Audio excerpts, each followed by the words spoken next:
We are optimists. The future is bright, but definitely we see that the situation is not easy. There are some difficulties. There are some dangerous trends, and let me start. I'm not talking now directly about Russian aggression per se, but the issue is also in American response to that, and we see the Trump administration is changing the attitude of the U.S. to this war.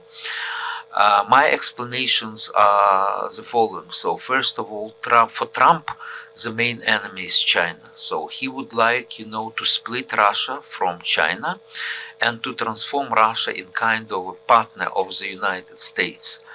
And many American administrations tried to use this approach, and it always failed, because Russia appeared not to be a partner, but basically a competitor, and now an aggressor. So I don't think how it would evolve differently, but this is the Trump approach. The second is that he promised, to stop the war almost immediately, which is very difficult to do. And it seems to me that he understands that to push Russia to stop the war would be quite difficult and would demand much more efforts from the United States, both from military point of view and also economic sanctions. So I think that he just decided it's easier to press Ukraine, to push Ukraine for concessions. So this is my understanding of what's going on. And for us, the danger is that we consider that we have clearly we have aggressor. Aggressor is Russia, which is trying not only to seize part of Ukraine, but basically to crush Ukrainian identity. So for us, we need not just ceasefire, we need a just peace. And just peace means territorial integrity of Ukraine and guarantees that Russian attack will not be repeated anymore. So in this present situation, we don't know how it will evolve. A lot will depend on Trump administration. But on the other hand, look, we know that Trump is quite unpredictable. He is changing his mind. So we hope that soon, when he is engaged into negotiations with Russia, he will understand how difficult it is to have negotiations with Russia. Why? Because Russia pushes and pushes, and they harden their approach all the time during negotiations as well. So perhaps Trump at some point would understand that it's almost impossible to have, real understanding with Russia, and he may come back to the previous American positions that it's necessary to exert pressure on Russia, actually, to make a peace and to make concessions not from the victim of aggressor, but from aggressor. Also here, the role of, on the positive side also, is that now Europe started to be mobilized. Europe understood that aggression is coming very, very close to Europe, and there could be direct aggression on Europe. So Europe tried to play more important role. We'll see how it evolved. It's not clear right now, but basically Europe also feels insecure, because Trump actually is talking that he's not going to protect Europe. So, and I think that it's very logical that Ukraine and Europe will have joint efforts, to secure peace on the continent. And finally, Ukrainians are not going to stop fighting, because we are fighting for our country, for our freedom. It's very difficult. It's very difficult to do if United States will stop their support to Ukraine. We hope it will not happen, but who knows? But nevertheless, Ukrainians are ready to fight, because we are fighting for freedom and for the future of our country. I will go to this question, but first of all, again, let me come back to what kind of ceasefire may be. So there are two possibilities. Okay, one is that to have negotiations with Russia from position of force. Position of force means that there's continued support, military support to Ukraine, and that sanctions against Russia are increased. This is one thing. So by doing that, we can push Russia out of the occupied territories. And the other thing, okay, we push Ukrainians for concessions. Russia continued to occupy de facto Ukrainian territories, and there are no guarantees from further Russian attacks. So here comes the issue actually of what other countries, including Europeans, may do. Look, for us it's very important when we are talking about potential ceasefire. What are the guarantees that Russia will not attack us again? And the guarantees are NATO, could be NATO, but with NATO it's now much more difficult because Trump is not going actually to secure even Europe. So there are maybe different possibilities like European peacekeepers. Okay, so there's a lot of questions about European peacekeepers, where they will stay, where they will be positioned, what would be their functions. So I think that now position of Europe is changing because Europe is talking more and more about potential European peacekeepers. But the problem is how these words will be translated into deeds. And there's a lot of questions to be discussed. But now we see that yes, Europe is trying to increase its role, and Europe is starting seriously to talk about peacekeepers. So I think this would be, this is important for us, but we don't know how it will evolve. Okay, what is the alternative? Okay, we need security guarantees. Okay, imagine we have ceasefire. What are the guarantees that Russia will not start to attack again? So we need at least something. So look, if you have European peacekeepers here, then at least it will reduce the probability of continued Russian aggression. Well, first of all, yes, there is a shift in American ideology, and for me many things is very difficult to understand, especially when Trump is, is calling, actually what Trump was saying is the victim of aggression is responsible for aggression and responsible for the war, which for me very difficult, to understand. Basically, it seems to me that in many cases actually Trump is repeating Russia fake arguments and Russian propaganda, unfortunately. I think for the whole world it's clear. We were attacked. It was totally non-provoked attack by Russia. Russia is aggressor. Russia is occupying our lands. We are the victim of aggressor. So, to blame Ukraine for that, well, I don't understand, from the logical point of view, how it can be explained. Regarding, this talk about Zelensky as a dictator, again, I think it goes against any fact. Any facts. Look, in Russia, we have actually the person who is ruling Russia since 2000, for 25 years. In Ukraine during this time, we had and have 5 presidents. 5 presidents, they're changing. They elected in democratic way.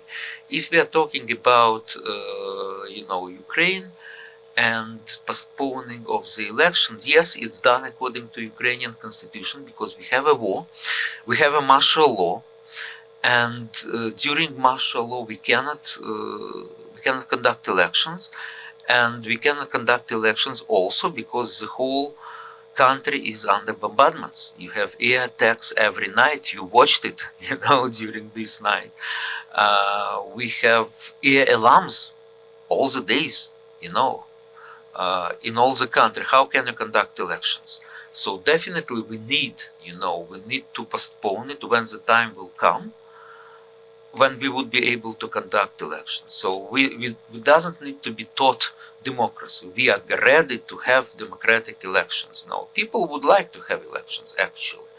Whoever will be elected, doesn't matter. We can criticize Zelensky, but because we are a free country, even during the times of war, even under martial law.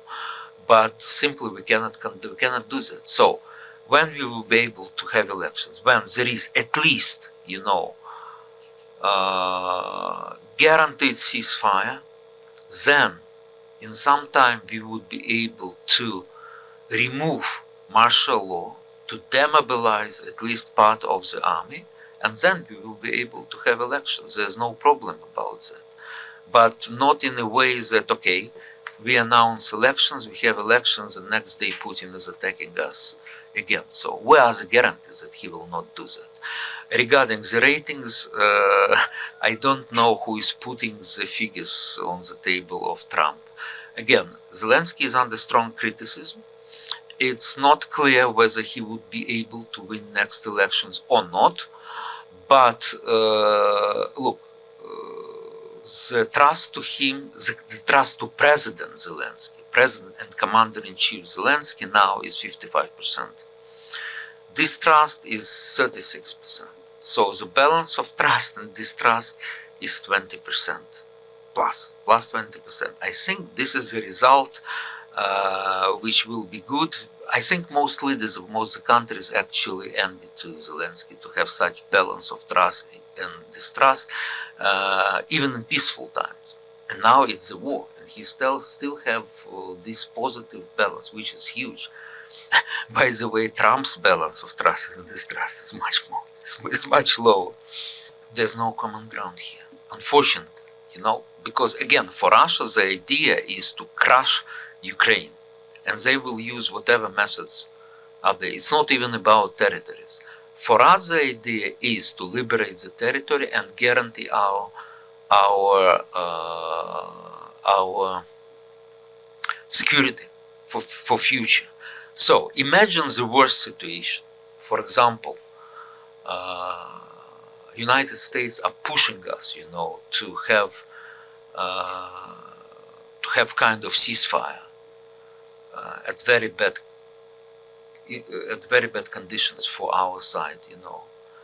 First of all, I would say that basically, I think there's no serious international player who will recognize that these territories are Russian territories. Okay, nobody will recognize that from legal point of view these are Russian territories. Okay, but there could be recognition de facto that these territories are controlled by Russia, and we know from the history of even recent history that these temporary solutions they may last for decades, and Russia would be able, to change demographic situation in the occupied areas. This is very, very important, because sometimes it's compared to divided Germany, but Germans remain Germans on both sides, of the line.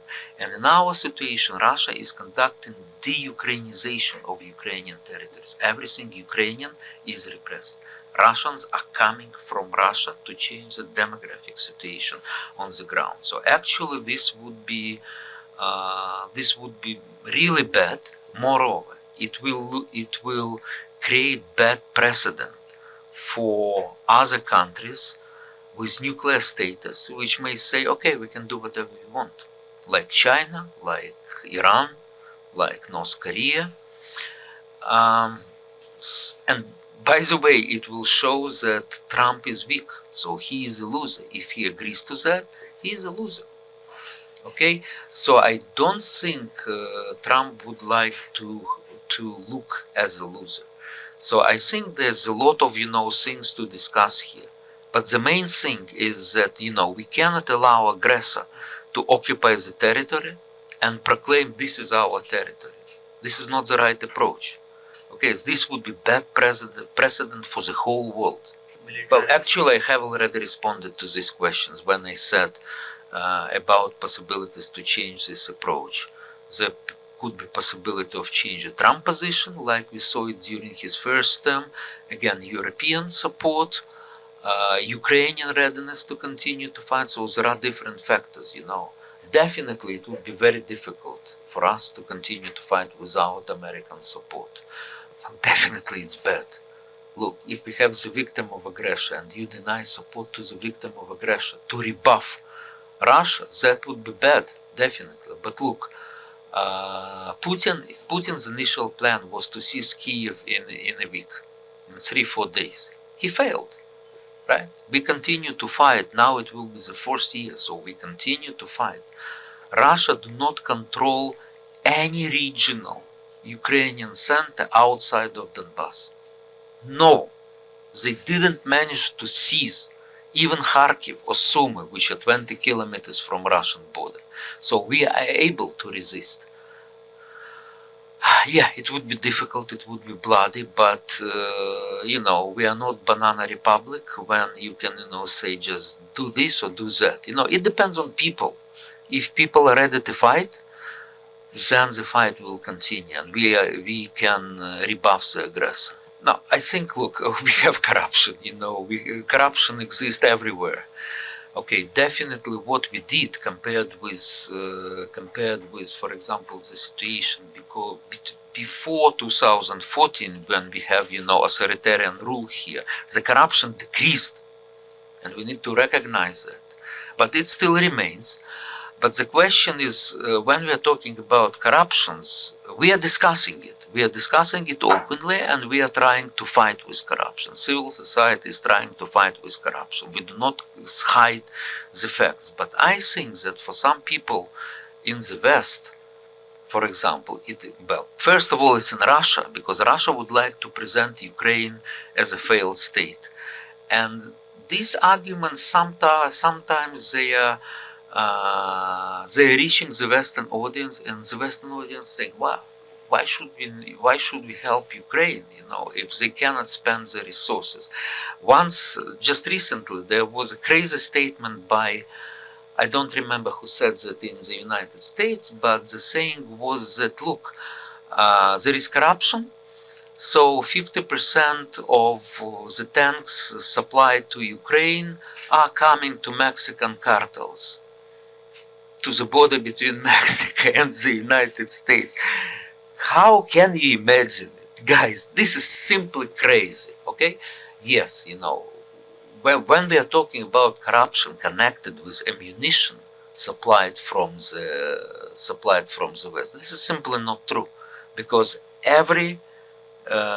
the weapons, the ammunition is coming to the front line. Okay, so, and when Trump is saying, "Oh, we need to check where are this all ammunition, where are our resources which we provided to Ukraine, where are they?" Well, they are the front line. So you see the number, how Russian army has been destroyed. It's done by ammunition, and it's done by the weapons, including which are supplied by the West. So this is easy to explain. Where are the Western weapons? On the front line, where they are doing, effective work. Here I can mention another argument when we hear it from some sources, including in the West. Well, why should we support Ukraine if Ukrainians do not want to fight? It's repeated. We hear that. Come on, guys. Who is fighting at the front line? Americans? Germans? French? No, Ukrainians. Ukrainian army is fighting it for 3 years. Now it will be, unfortunately, the 4th year. And we are fighting with the largest army in Europe. And everybody is afraid of Russia. And we are not afraid to fight Russia. So the situation may be dangerous, especially if there would be reduced of support from the United States. But we shouldn't, raise up our hands, and we will not do that.